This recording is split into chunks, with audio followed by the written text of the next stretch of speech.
We found out our daughter was getting married the same way strangers did, through a blurry photo on social media. My wife, Maria, was the one who saw it first. She was sitting at the kitchen table, her tea untouched, scrolling absent-mindedly on her phone when she suddenly froze. Her fingers trembled as she turned the screen toward me. "There," she whispered. That's Emma." I leaned closer. Our daughter stood in a bridal boutique, smiling brightly in a white gown, surrounded by women I didn't recognize. The caption read, "Counting down to the big day, ring sparkles." My heart dropped. No call. No invitation. Not even a warning. Emma was our only child. We'd raised her through scraped knees, late-night fevers, college stress, and her first heartbreak. And now, she was getting married, and we were strangers to her life. "She must be busy," I said, though I didn't believe it. "Maybe she plans to surprise us." Maria nodded, but her eyes were glassy. A mother always knows when something is wrong. Days passed. Then weeks. We heard nothing. Finally, Maria couldn't take it anymore. She called Emma. The phone rang, and rang, and rang. Then voicemail. She tried again the next day. Same result. When Emma finally replied, it wasn't with a call. It was a text. "Please don't come to the wedding. This is my decision." That was it. No explanation. No emotion. Just a sentence that cut deeper than any argument ever could. Maria collapsed into a chair, clutching the phone as if it might shatter. "What did we do?" she cried. "What kind of parents are we?" I didn't have an answer. That morning, Maria laid out a gift anyway, a pearl necklace she'd saved for years to give Emma on her wedding day. She placed it back in the box, unopened. "We won't go," I said quietly. "If she doesn't want us there, we'll respect it." But as the sun rose that day, a strange unease settled in my chest. Because deep down, I knew something was terribly wrong. And whatever awaited Emma at that wedding was already heading toward disaster. Fire rehook. We didn't attend the wedding, but before the ceremony even began, a phone call would make us realize why our daughter pushed us away. The wedding was scheduled for noon. By 10 that morning, the house felt unnaturally quiet. Maria moved from room to room, straightening things that didn't need fixing, wiping already clean surfaces. I sat in my chair, staring at the wall clock as if I could slow time by watching it closely. At 10:17 a.m., my phone rang. I almost didn't answer. For a split second, I thought it might be Emma, calling at last to say she'd changed her mind. That she wanted her parents there after all. But the number was unfamiliar. "Hello?" I said. There was noise on the other end, voices, hurried footsteps, something metallic clattering. Then a man spoke, his voice tight and controlled. "Is this David and Maria Collins?" "Yes," I replied, my stomach tightening. "Who's calling?" "This is Officer Reynolds with the City Police Department. I need to ask you a few questions regarding your daughter, Emma." Maria stopped mid-step. Her face drained of color. "Is she okay?" she asked sharply, leaning toward the phone. There was a pause. Not long, but long enough. "She's safe," the officer said carefully. "For now. But we need to know why you weren't invited to the wedding." The question hit me like a slap. "We were told not to come," I said slowly. "By Emma herself." Another pause. This one heavier. "Did Emma's fiancé ever contact you?" the officer asked. "A man named Ryan Hale?" I shook my head instinctively, even though he couldn't see me. "No. We've never met him." Maria grabbed my arm. "What's happening?" she whispered. "Why is the police calling?" I asked the officer the same question. "I can't share full details yet," he said. "But there's been a complication at the venue. And some information has come to light that involves you."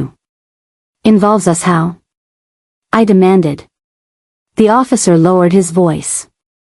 Your daughter was told you would try to stop the wedding. That you were dangerous. Controlling. Maria let out a broken sob. That's not true, she cried into the phone. We would never hurt her.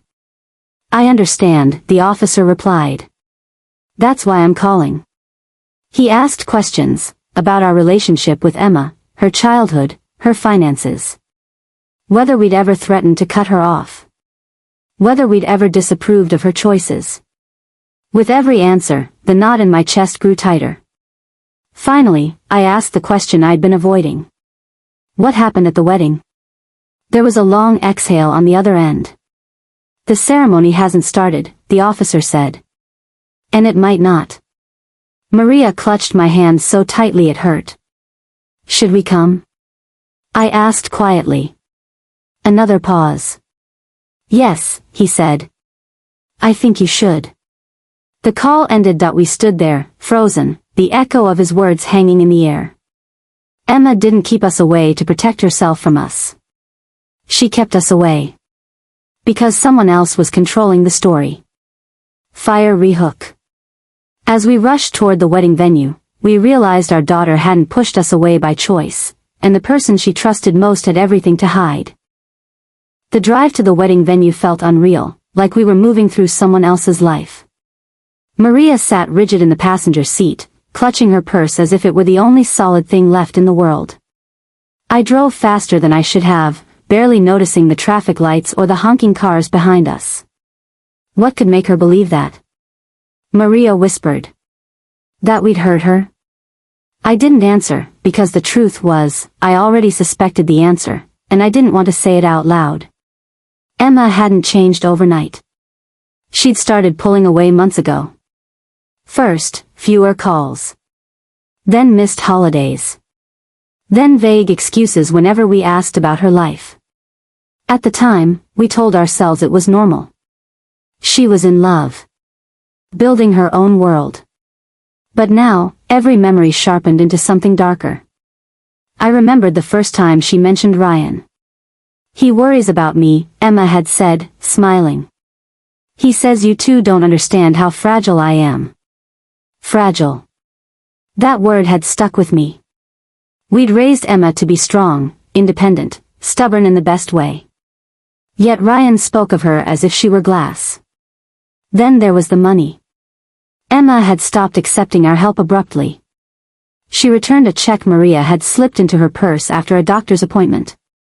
Ryan says we need to be financially independent, Emma explained. No strings. At the time, it sounded reasonable. Now, it sounded like isolation. As we pulled into the parking lot of the venue, a grand estate decorated with white flowers and gold ribbons, police cars lined the entrance. Guests stood outside in clusters, whispering, phones raised. Maria's breath caught. Oh God. An officer approached us before we even reached the door.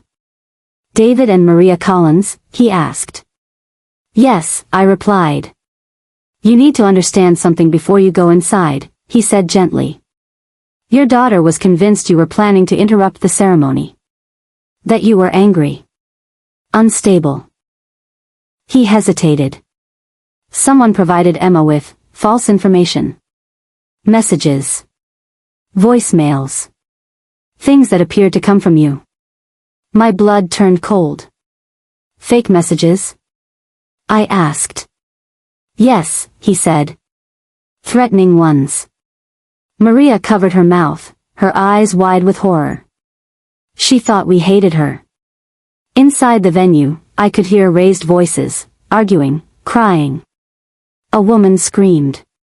Someone slammed a door. The officer placed a hand on my shoulder.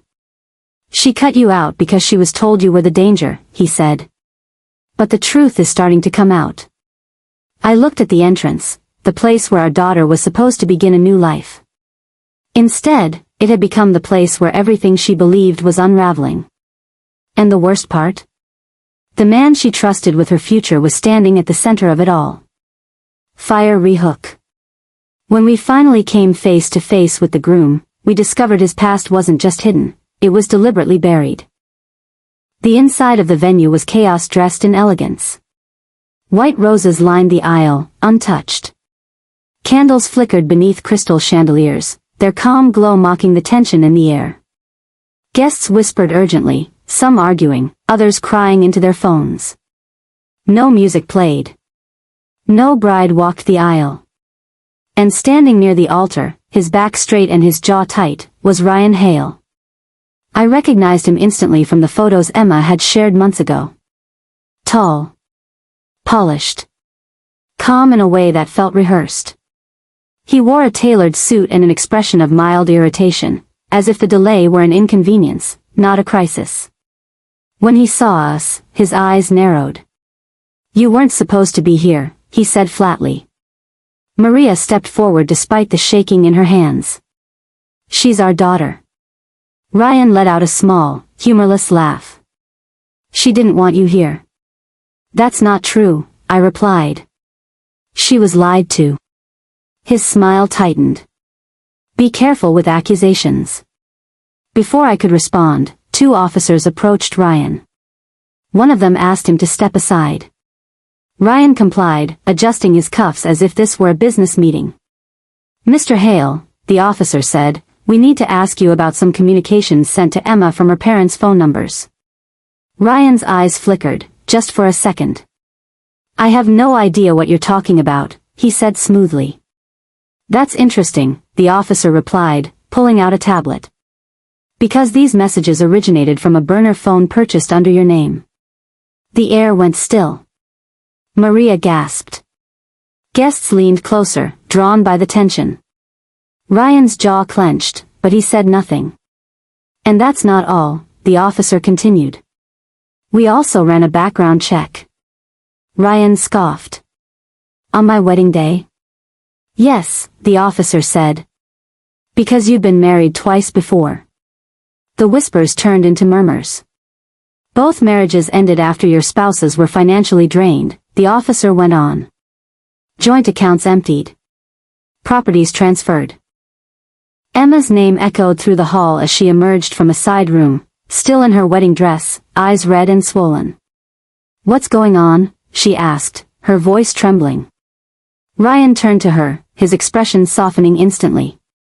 "Baby, this is a misunderstanding." I watched my daughter's face as the truth began to seep in, confusion battling fear, love fighting instinct. "Emma," Maria whispered, stepping closer. "He lied to you." Ryan's voice sharpened. "Don't listen to them." But the officer held up the tablet, turning it toward Emma. "These messages," he said gently, "were not sent by your parents." Emma stared at the screen. Then she dropped to the floor. The sound of her sob broke something deep inside me. Because in that moment, our daughter didn't just realize she'd been deceived. She realized she'd been weaponized against the people who loved her most. Fire rehook. As Emma demanded the full truth, Ryan made a desperate move that stopped the wedding cold, and changed her life forever.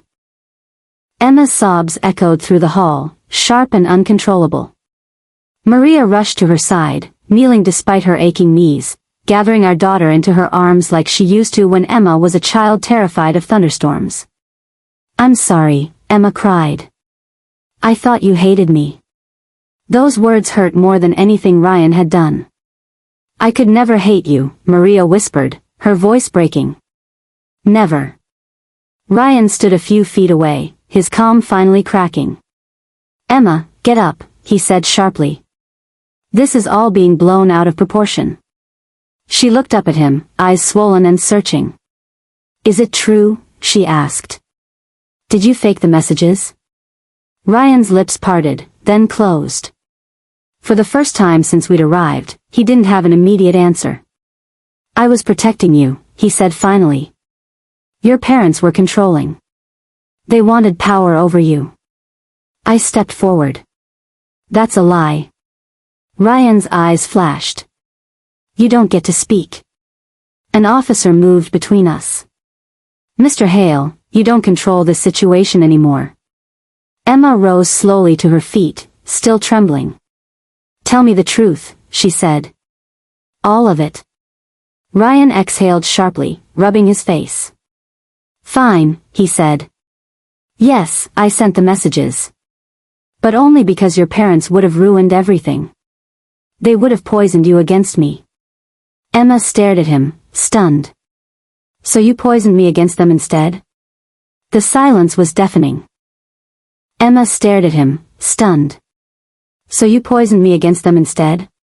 The silence was deafening. One of the officers spoke again. Emma, there's something else you need to know. Ryan turned sharply. No. That's enough. But the officer continued. Your fiancé has an active fraud investigation in another state. He used romantic relationships to gain financial access. Emma's knees buckled again, but this time, she didn't fall. She straightened. You told me my parents wanted my money, she said slowly. But you're the one who asked me to transfer the house deed.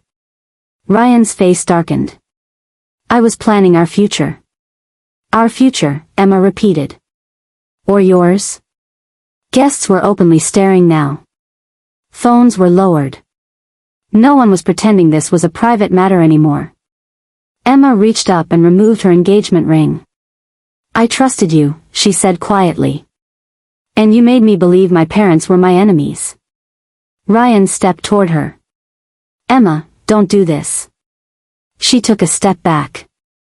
No, she said firmly. You don't get to touch me. She turned to the officers.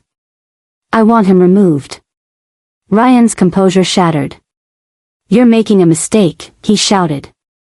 You'll regret choosing them over me. But the guards were already moving in. As Ryan was escorted out, he turned one last time, his eyes burning with rage and disbelief. This isn't over, he hissed. Emma didn't respond. She simply leaned into Maria's shoulder and whispered words I never thought I'd hear again. Mom. Dad, please don't leave. And in that moment, the wedding was officially over. But the consequences? They were only just beginning. Fire rehook. The wedding was cancelled, but what Ryan did next forced our daughter to confront a truth even more devastating than his lies. The guests began to leave in stunned silence. No music played. No rice was thrown. The cake remained untouched, its perfect white surface uncut, like a symbol of a future that would never happen. Staff quietly started removing chairs, pretending this was just another cancelled event. But for us, time had stopped.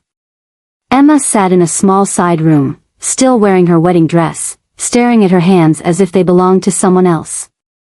Maria stayed beside her, gently rubbing her back. I stood near the door, feeling useless and angry all at once. I don't understand, Emma said at last, her voice hollow. How did I miss it? You didn't, Maria replied softly. You were manipulated. Emma shook her head. I turned you away. I chose him over you. I stepped forward. You were protecting yourself with the information you had. That's not betrayal. Tears spilled down her cheeks again. I thought you were trying to control my life. Parents worry, I said gently. But we never wanted to own you. We just wanted you safe. A knock came at the door. An officer informed us that Ryan was being detained for questioning. The fraud case had expanded. Multiple complaints. Multiple women. A pattern. Emma closed her eyes. If I hadn't listened to him. Then he would have found another way, Maria said firmly. That's how people like him work. The officer hesitated before speaking again. There's one more thing, he said. Ryan attempted to withdraw a large sum from Emma's account this morning. Emma's eyes flew open. This morning? Yes, the officer said. Before the ceremony. The room went silent. So even if I'd married him, Emma whispered, he was already stealing from me. I felt something inside me harden, not anger, but resolve. We're taking her home, I said. Not asking. Stating. Emma nodded weakly. Please. As we left the venue together, parents and daughter walking side by side, People stared. Some with pity. Some with curiosity. None with judgment that mattered. Outside, the sun was bright and cruelly normal. Emma paused at the steps and turned back once, looking at the building where she was supposed to begin her married life. "I thought today would be the happiest day of my life," she said. "It still can be," Maria replied. "Just not the way you planned." Emma took a deep breath and slipped her arm through Maria's. We drove away in silence. None of us realized yet that Ryan's removal from her life wouldn't be clean or quick. Because the next day, a package would arrive that forced Emma to confront the darkest lie of all. Fire rehook. The wedding was over, but Ryan wasn't done, and what he sent to our house threatened to destroy Emma all over again. The package arrived the next morning. No return address. Just Emma's name written neatly across the front in black ink. Maria found it on the doorstep when she went out to collect the mail. She froze, staring at the box as if it might explode. "David," she called softly. "Come here." I joined her, my stomach tightening. Emma was still asleep upstairs, exhausted from a night of crying that never seemed to end. We carried the package inside and set it on the kitchen table. It was light, but something about it felt heavy, like it carried more than paper. "Should we open it?" Maria asked. I hesitated. "It's addressed to her." As if summoned by the tension, Emma appeared in the doorway, wrapped in one of Maria's old sweaters. Her eyes were red, her face pale. "What's that?" she asked. "A package for you," Maria said gently. Emma stared at it for a long moment before nodding. "Open it." Inside was a folder, thick and neatly organized. Photocopies of bank statements. Property records. Legal documents. And on top of everything, a letter. Emma picked it up with trembling fingers and began to read. Halfway through, her breath hitched. "What does it say?" Maria asked. Emma swallowed hard. "It says, he did this because of you." My heart pounded. "What do you mean?" She read aloud, her voice shaking. "Your parents have always controlled you. I freed you from them. If you had listened, none of this would have happened. They turned the police against me. They ruined our future." Emma crumpled the letter in her fist. "It's still manipulation," she whispered. "Even now." She flipped through the documents, her hands moving faster now. Her face drained of color. "These are properties," she said. "In my name. I didn't even know I owned some of these." I leaned closer. "What?"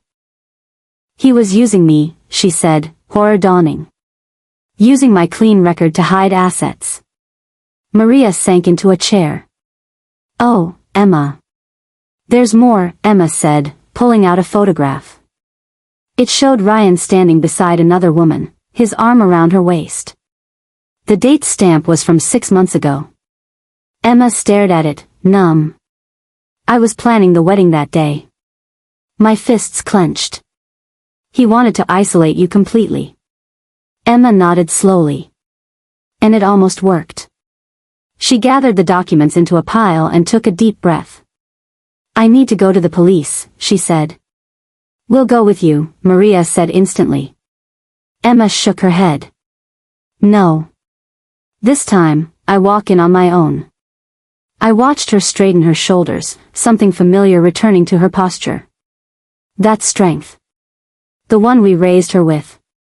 As Emma headed for the door, she turned back. "I'm done being afraid," she said. But as she left, I noticed something she hadn't.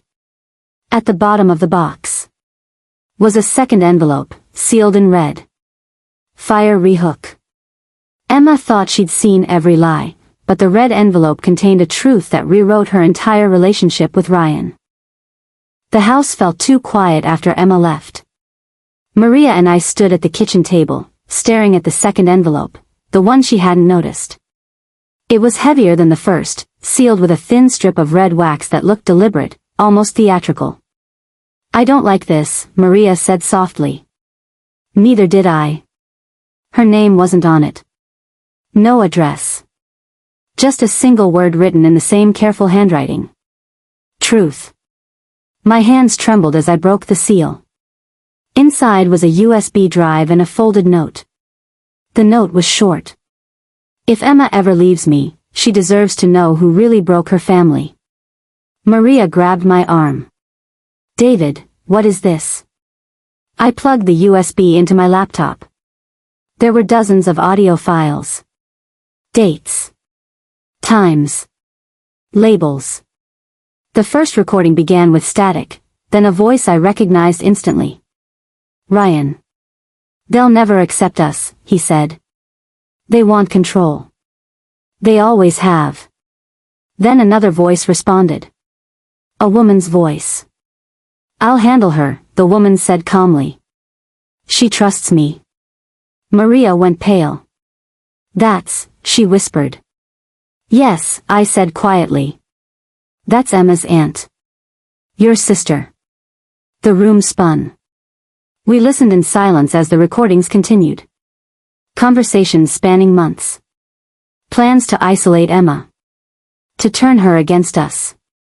To gain access to her finances through marriage. She'll believe it if it comes from family, the aunt's voice said in one file.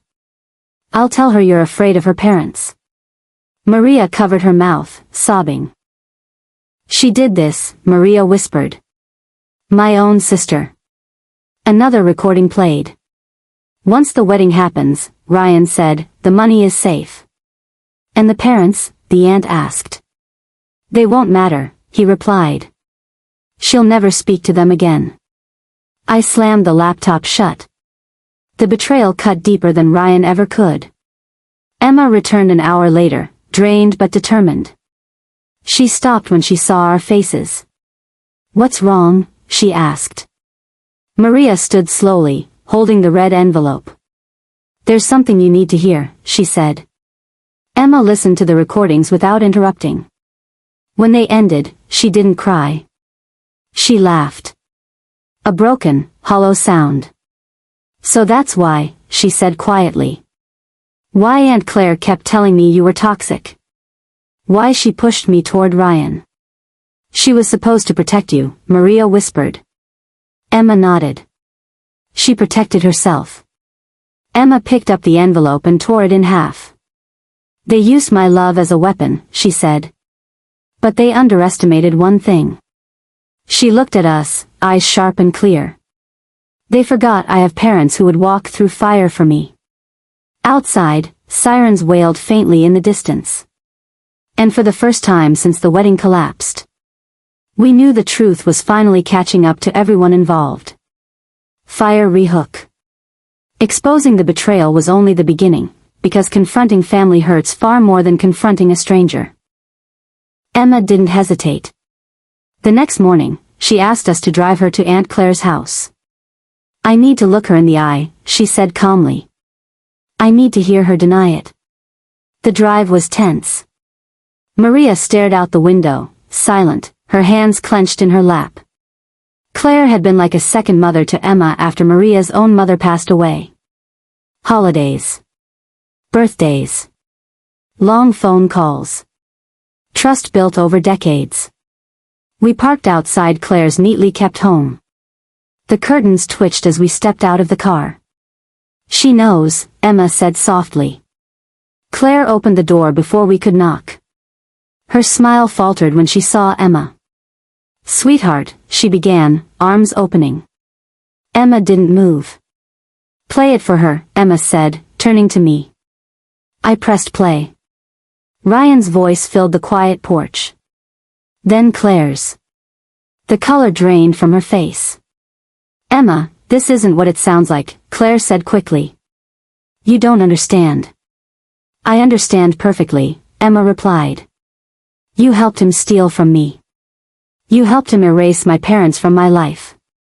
Claire's composure snapped. I was trying to protect you. From who? Emma asked. From the only people who actually love me? Claire's voice sharpened. Your parents hold you back. They always have.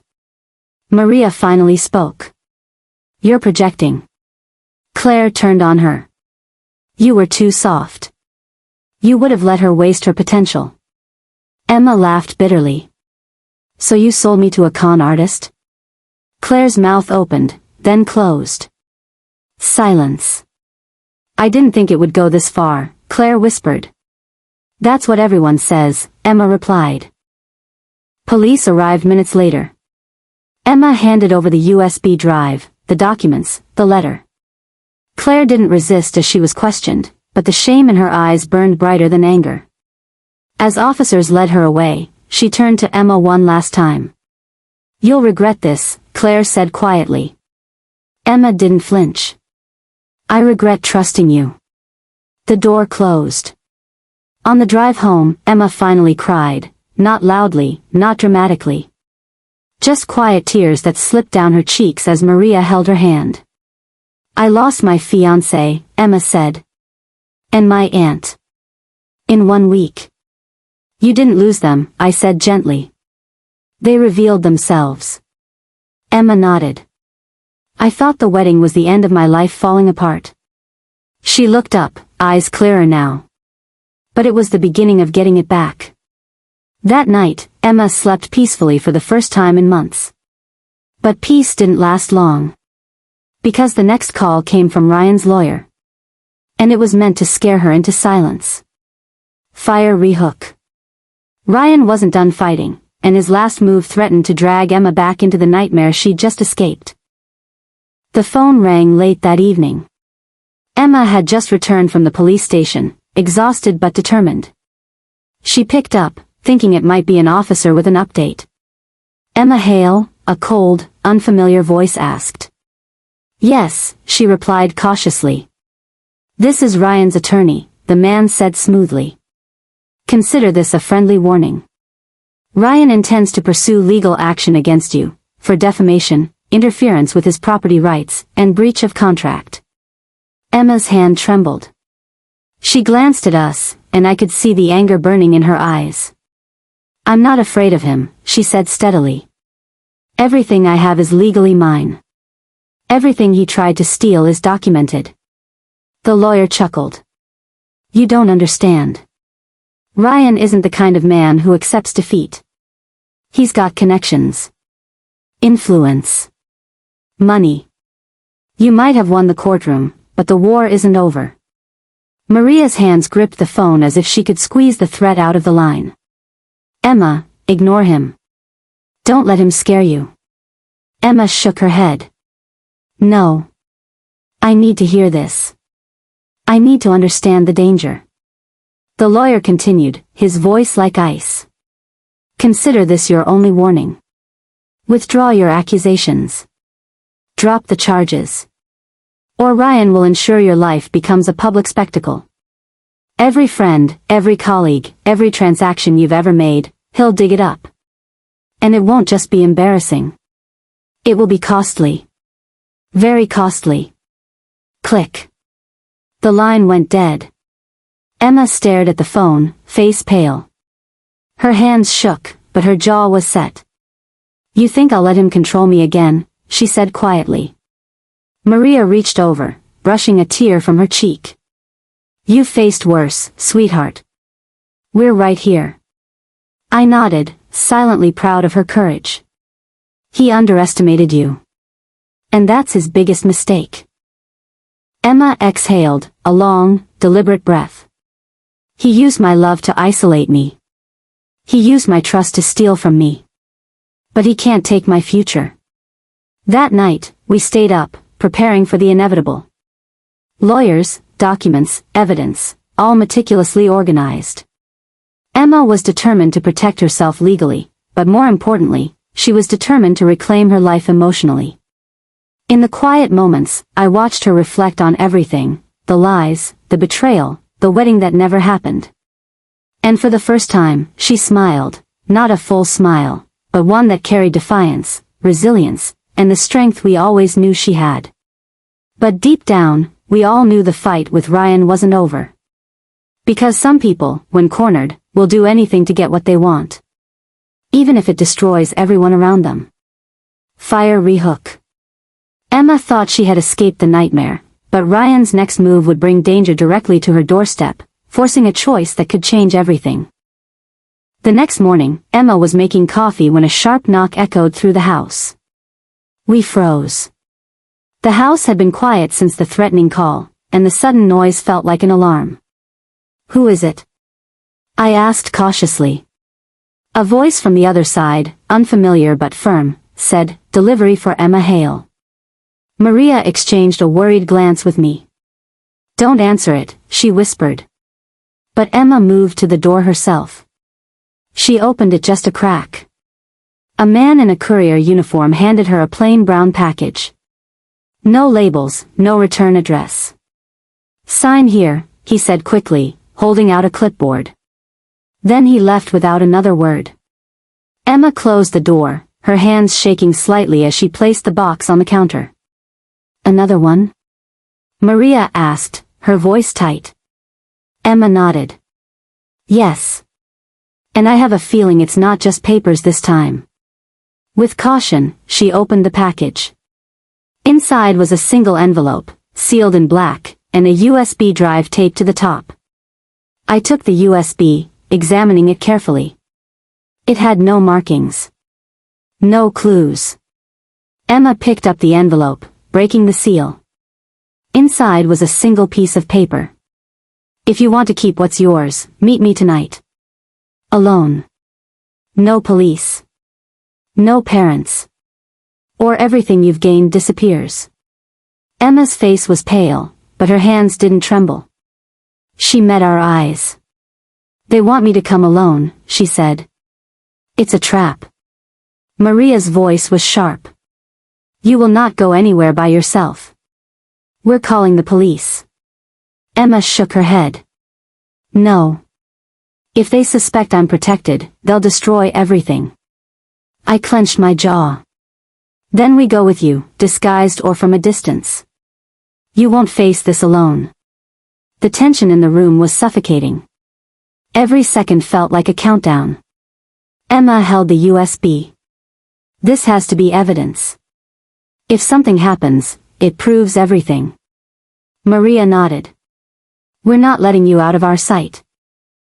As dusk approached, Emma dressed carefully. She looked at herself in the mirror, determination in her eyes. "This ends tonight," she said quietly. "I'll confront Ryan. I'll take back my life." I put a hand on her shoulder. "And whatever happens, we're with you." Outside, the world looked calm. But in that calm lay danger, the kind that doesn't announce itself until it's too late. Emma stepped toward the door, her heart pounding, fully aware that tonight could change everything. Forever. Fire rehook. Emma was about to face Ryan directly, but what awaited her outside wasn't just confrontation. It was a shocking revelation that no one could have predicted. The evening was dark, the streetlights casting long shadows across the empty parking lot where Emma had agreed to meet Ryan. I followed closely in my car, parked 2 blocks away, keeping the headlights off. Maria sat beside me, her hands gripping the steering wheel, knuckles white. Emma stepped out of the house, holding the USB drive like a weapon. Her head was held high, but I could see the tension in the set of her shoulders. She walked toward the agreed spot, alone, as instructed. My heart pounded. Every instinct screamed that something could go wrong. Ryan was waiting. Tall, smug, exuding false calm. When Emma appeared, his smile widened. "Finally," he said smoothly. "I was beginning to think you were afraid." "I'm not afraid of you," Emma replied, her voice steady, unwavering. "You used me. You lied to me. You stole from me.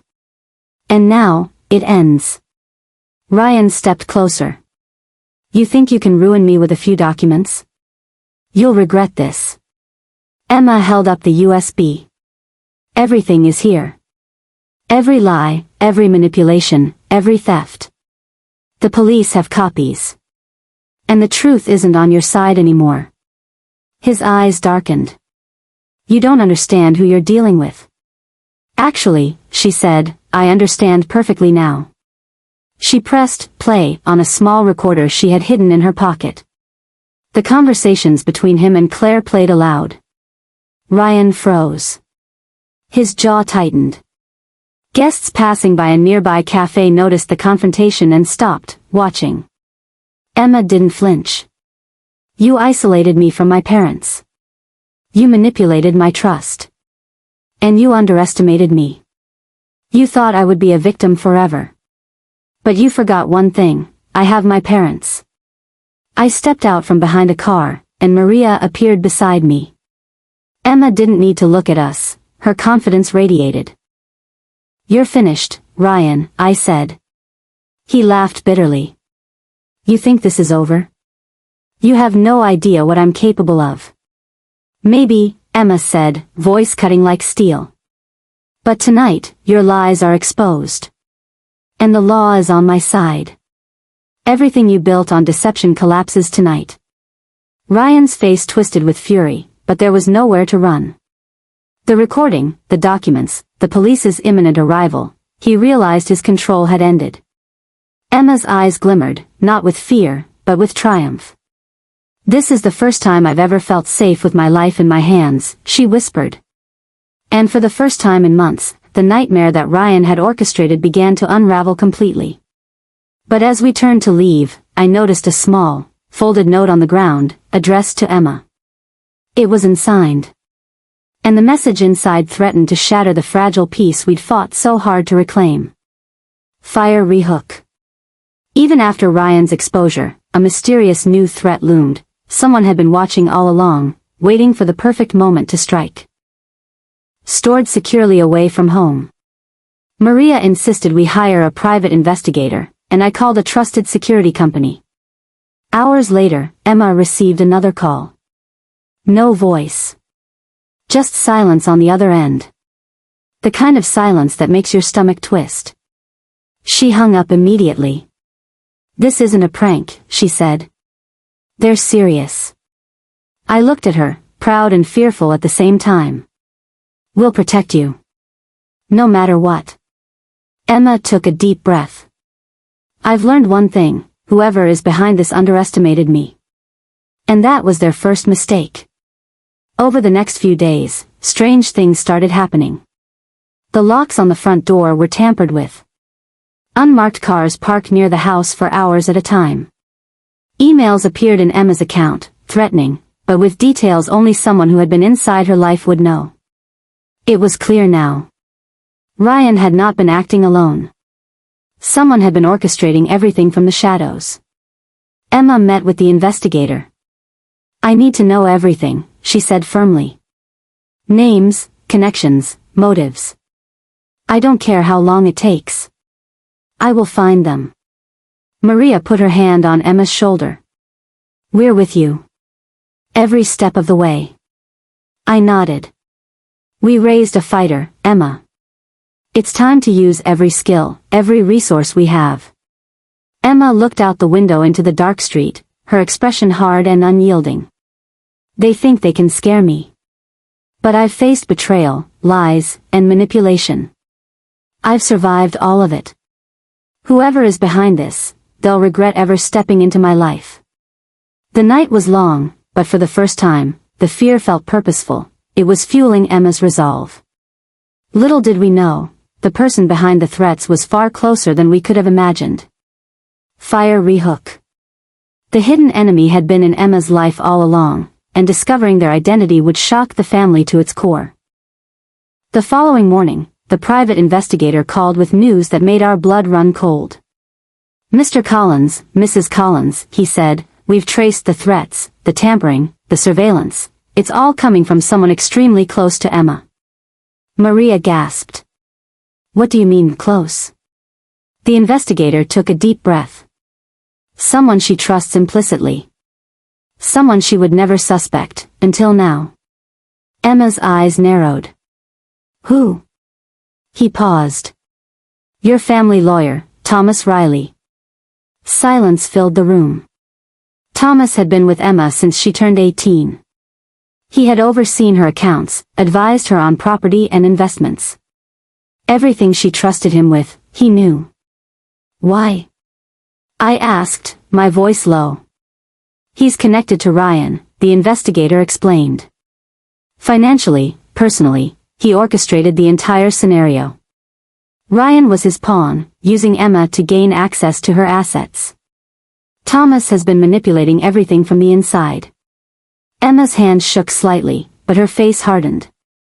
So my lawyer, the man I trusted most, sold me out. He set me up. Maria's hands flew to her mouth. How could he?